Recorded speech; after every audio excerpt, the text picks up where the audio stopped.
Alors on doit trouver le lien entre Y, le nombre de boules rouges qui restent dans l'urne au moment où on tire la première blanche. Mais en fait, quand on tire la première blanche, bah on a tiré des rouges avant. Et donc ça c'est le rang de la première blanche tirée. Mais donc ça veut dire que là on en a tiré K-1 des rouges. Or, Y c'est le nombre de boules qui restent. Mais il y avait N-2 rouges au départ.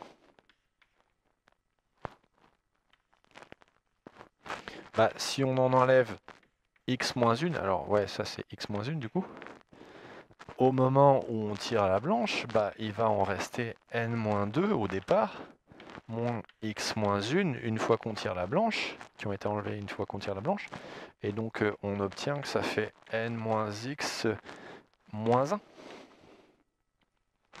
Donc on a une jolie petite relation sur y.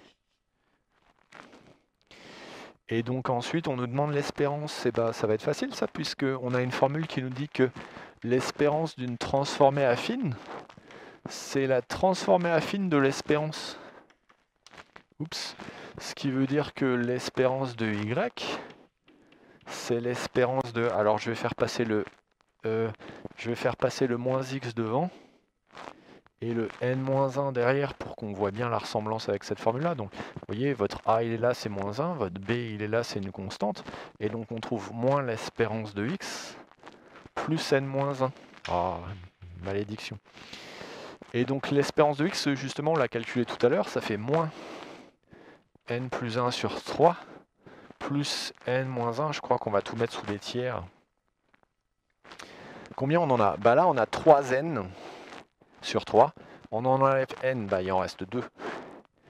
On a un moins 1 tiers, et là on va avoir un moins 3 tiers, bah ça fait 4.